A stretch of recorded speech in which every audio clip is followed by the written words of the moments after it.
The medieval world is often mocked as dark, dirty, and ignorant, a time when people supposedly believed the earth was flat and waited helplessly for progress to save them.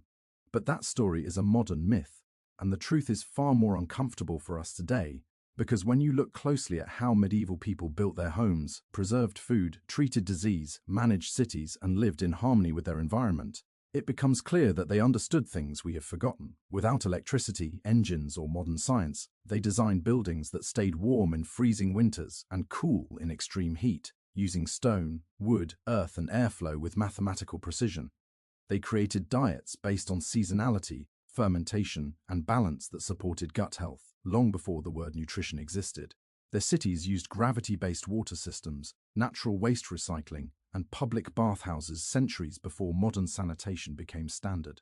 Medieval doctors, while limited, focused heavily on prevention, herbs, fasting, and lifestyle, ideas that modern science is only now rediscovering under terms like holistic health and preventive medicine. Craftsmen engineered bridges, cathedrals, and tools that still stand today, not because they were lucky, but because they deeply understood materials, stress, and longevity, something our disposable modern world struggles with. Even their so-called primitive technologies were optimized for survival, efficiency, and sustainability, while many modern systems collapse the moment electricity fails. The medieval mind did not chase convenience, it chased resilience. It did not separate humans from nature, it worked with it. And that is the most dangerous truth of all. Because if a world without modern technology could function so intelligently, then maybe progress isn't about moving forward blindly, but about remembering what we lost.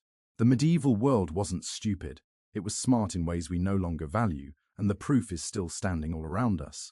When we say the medieval world was smarter than we think, we are not praising ignorance or romanticizing suffering. We are exposing a forgotten intelligence that functioned without shortcuts. Medieval people did not rely on endless energy or disposable systems, they relied on understanding. Every choice had consequences, so every system had to last. Take medieval architecture as proof. Castles, cathedrals, and homes were not just buildings, they were climate machines. Thick stone walls regulated temperature naturally, narrow windows controlled airflow, and south-facing designs captured sunlight in winter. Some of these structures have stood for 700 years, while modern concrete buildings crack in a few decades. This wasn't accidental. It was applied physics, learned through observation, and passed down through generations, not forgotten with each software update. Food is another uncomfortable example. Medieval diets were seasonal, local, and deeply connected to the land. People ate fermented foods daily: sourdough bread, cheese, mead, ale, pickled vegetables, supporting gut health long before probiotics became a billion-dollar industry. Meat was respected, not abused. Fasting was normal, not a trend. Overeating was rare, not celebrated. Today we suffer from diseases of excess, while medieval societies, despite hardship, understood balance. Modern nutrition science is now rediscovering what they practice naturally: circadian eating, fermentation, whole foods, and moderation. Even medieval cities, often portrayed as filthy, reveal surprising intelligence when examined honestly.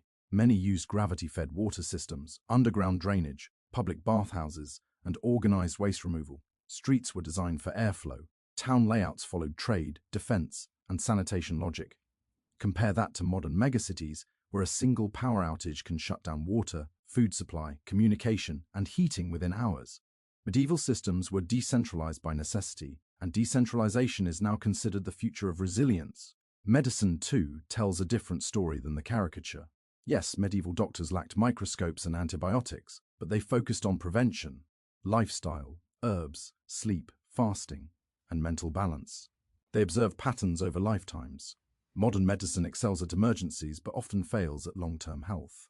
That is why concepts like functional medicine and holistic health feel revolutionary today, even though they're echoes of medieval thinking. Craftsmanship may be the clearest proof of all. Medieval blacksmiths, carpenters, masons, and weavers were not uneducated laborers. They were engineers, apprentices trained for decades. Tools were built to be repaired, not replaced. Objects were made for generations, not trends. Today, planned obsolescence is standard. Medieval durability is legendary. The fact that we still admire medieval tools, bridges, armor, and manuscripts is proof that intelligence does not require modern branding.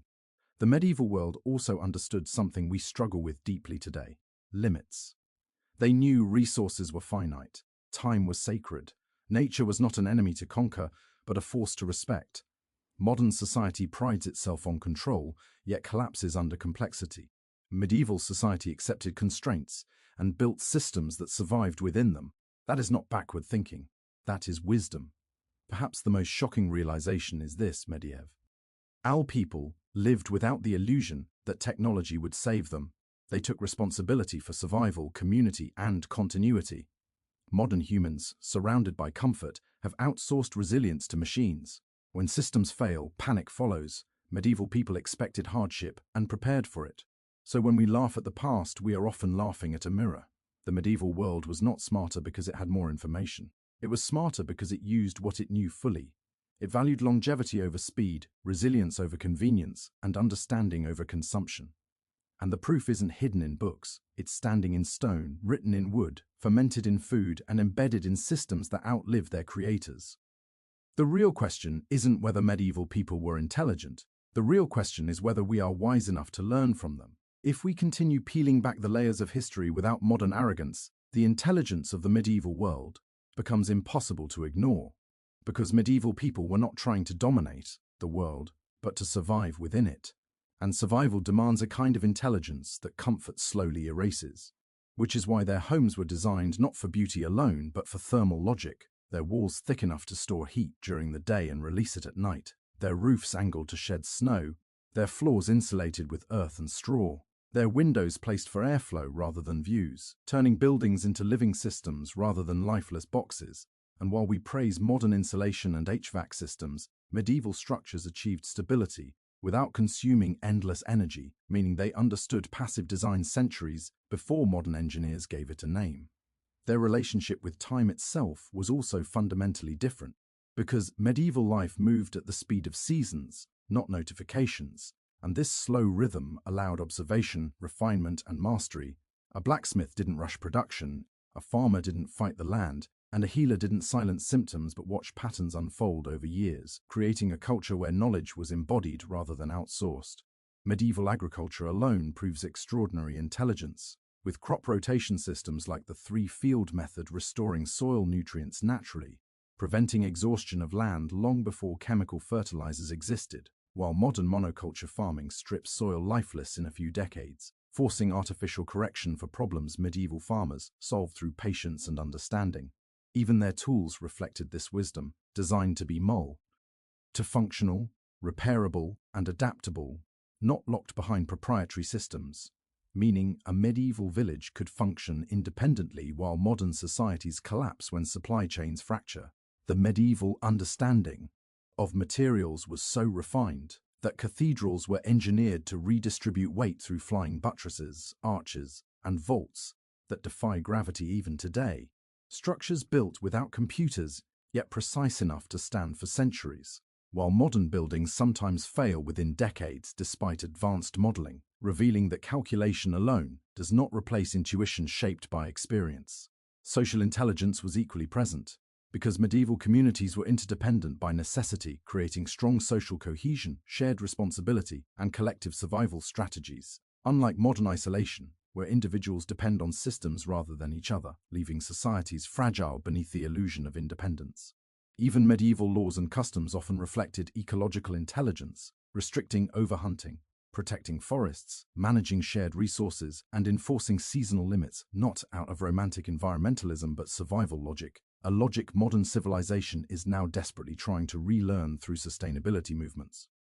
The medieval mind understood risk in a way we struggle to comprehend, preparing for famine, war, and disaster as inevitable realities rather than rare exceptions, storing food, reinforcing walls, training skills across generations, while modern systems optimize for efficiency at the cost of redundancy, creating a world that appears advanced but shatters under stress. Their medical practices, often mocked, were rooted in observation and balance, emphasizing rest, herbs, fasting, blood flow, and mental state, recognizing that the body was a system rather than a machine with replaceable parts.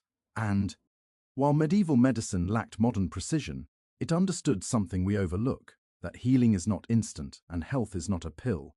Even medieval education contradicts the myth of ignorance, with universities flourishing across Europe, centuries before the modern era, preserving Greek, Roman, and Islamic knowledge, translating texts, debating philosophy, mathematics, astronomy, and ethics, proving that the so-called Dark Ages were intellectually alive, curious, and disciplined.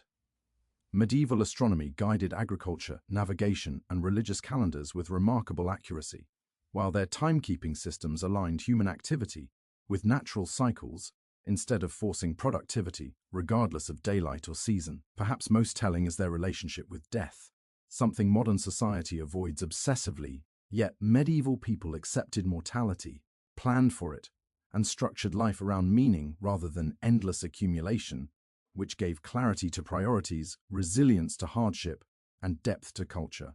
When everything wasn't replaceable, everything mattered more, and that mindset produced craftsmanship, responsibility, and restraint. Modern society celebrates speed, novelty, and convenience, yet struggles with anxiety, fragility, and waste, while medieval societies, though harsh, were grounded, durable, and coherent. The medieval world did not possess superior technology, but it possessed something rarer: integrated intelligence where architecture, food, medicine, community, and environment formed a unified system rather than disconnected industries. And that is why the greatest lie we tell ourselves is that history moves only forward, because progress without wisdom is not advancement, but amnesia. And the medieval world stands as proof that intelligence is not measured by machines, but by how well a civilization understands the limits of life and STI. LL manages to thrive within them.